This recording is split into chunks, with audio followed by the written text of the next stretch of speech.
Bonjour à tous, c'est William sur Westrack Radio et je suis aujourd'hui avec Pierre Pissavi-Hiverneau, le speaker du HAC, donc le club de football du Havre qui évolue actuellement en Ligue 2 chez les hommes et en Division 1 chez les femmes.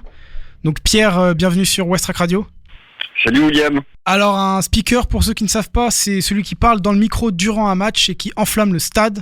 Donc en ce moment, évidemment, plus de public dans les stades, plus d'ambiance, donc la situation est plus difficile pour vous. Pour commencer, est-ce que vous pouvez vous présenter aux auditeurs et nous expliquer ce qui vous a donné envie de devenir speaker ? Eh bien, comme tu l'as dit, donc je m'appelle Pierre Pissavi-Hiverneau, je suis le speaker du HAC depuis maintenant à peu près 5 saisons, voilà. Qu'est-ce qui m'a donné envie de le faire ? C'est tout simple, moi je suis abonné au stade depuis que je suis tout petit, donc des Chazeaux à l'époque. Et puis j'avais une grande admiration pour celui à l'époque qui était au micro du stade. Et c'est un métier qui m'a toujours donné envie, à la fois avoir un pied dans le club et puis l'autre en tribune. Voilà, essayer d'être le relais entre l'institution et les gens qui viennent voir les matchs. Ce métier vous fascinait un peu ? Ouais, complètement. Ouais, c'était. Il y a deux choses qui m'ont fasciné les premières fois que je suis arrivé au stade. J'ai été d'abord fasciné par le public. Je serais incapable de dire le premier match que j'ai vu tellement j'étais absorbé par ces supporters qui en plein mois de février parfois chantaient torse nu. Et je me suis dit tiens, un jour j'irai avec eux. Ça doit être marrant. Ils ont l'air de bien s'amuser. Puis une fois que j'ai été abonné. Je me suis dit tiens, le gars sur la pelouse avec son micro, son job a l'air sympa et puis c'est quelque chose auquel j'ai été attentif pendant plusieurs années. Voilà, je l'ai regardé, j'ai essayé de comprendre un peu son métier et puis ça m'a fasciné. Et puis un jour j'ai eu cette opportunité sur laquelle je n'ai évidemment pas craché. Et il y a une belle ambiance au stade au HAC en général ? Ouais, il y a une belle ambiance. Il y a des supporters fidèles. Voilà. Il y a 3 groupes de supporters au Havre, les Barbarians, le COP Ciel et Marine et le COP, le HAC COP 1872. Donc c'est des gens qui font en sorte que l'ambiance soit présente. Et j'ai même envie de dire que c'est davantage grâce à eux, c'est même grâce à eux. Et s'il y a de l'ambiance dans le stade, moi je ne suis là que pour tenter d'allumer l'étincelle. Et du coup, comment vous vivez la situation sanitaire depuis mars qui a fait disparaître la ferveur dans les stades ? Ah bah ouais, forcément très mal, très mal. J'ai dit récemment que bon, c'est un peu mieux que pendant le premier confinement. Pendant le premier confinement, tout s'est arrêté. Voilà, on n'avait même plus la chance de voir des matchs, même plus à la télé. Donc moi là aujourd'hui, je suis un des rares chanceux qui a le droit d'assister à des matchs dans un stade. Donc je vais pas m'en plaindre, mais je suis forcément très triste de penser à tous ces gens qui ont l'habitude de venir au stade, qui aiment venir au stade, pour qui c'est une sortie importante, voilà, qui attendent toute la semaine de ne pas pouvoir le faire. Donc ouais, ça m'attriste profondément. Puis même pour moi, parler à des tribunes vides, c'est pas forcément très très marrant.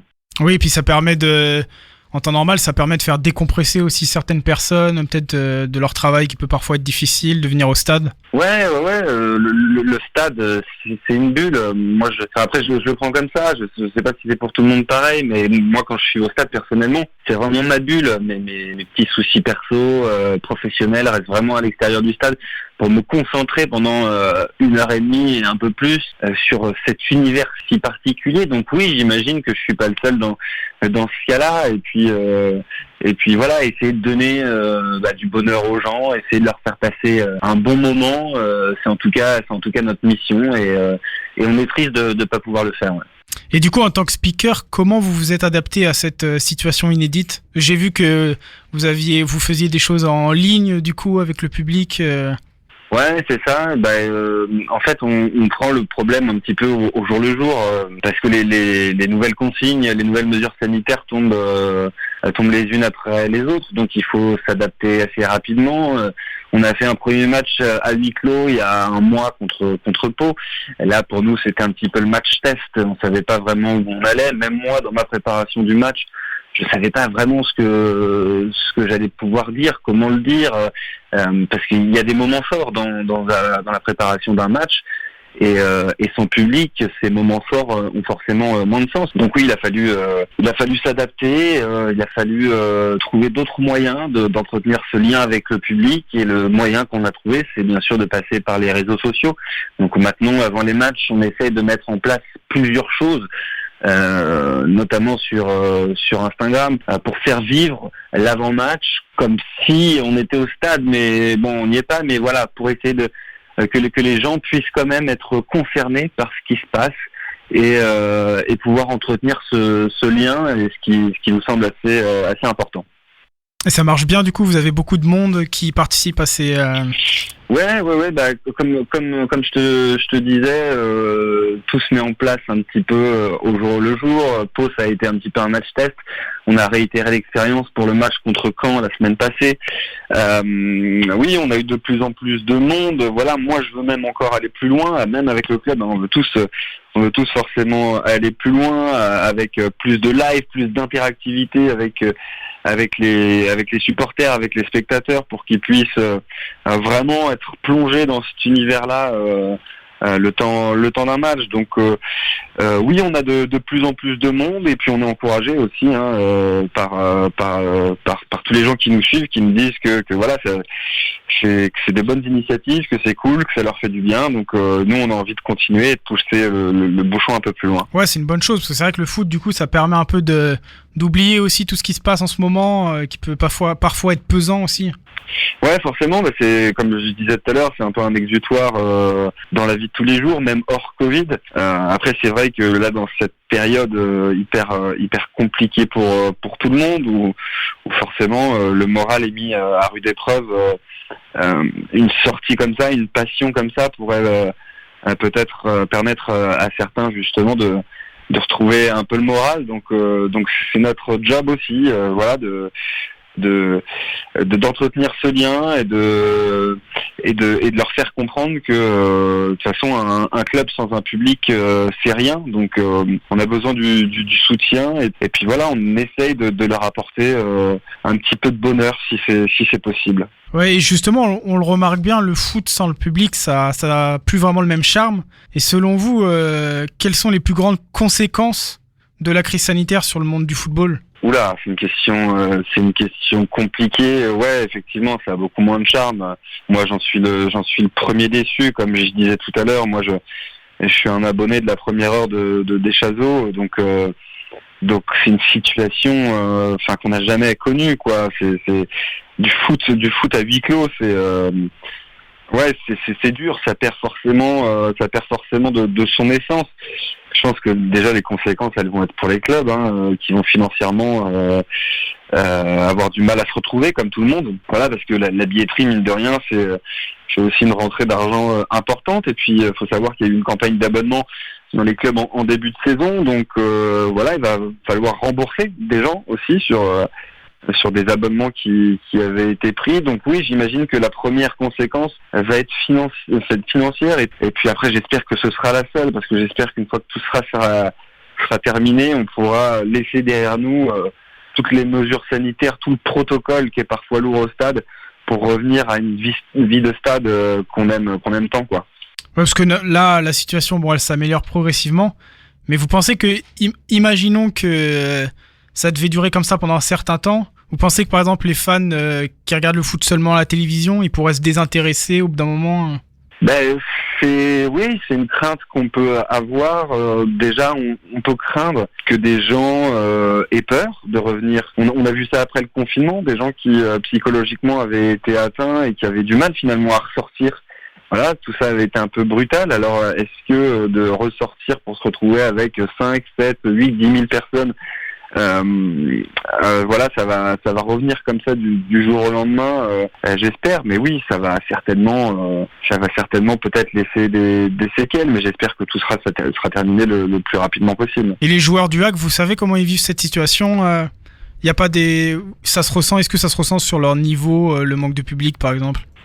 Non, ça se ressent pas sur leur niveau. Ce sont des joueurs professionnels. Voilà, ils s'entraînent toute la semaine pour être performants. Donc non, ça se ressent pas sur... Le niveau de l'équipe surtout, je pensais, dans le jeu. Non, même pas.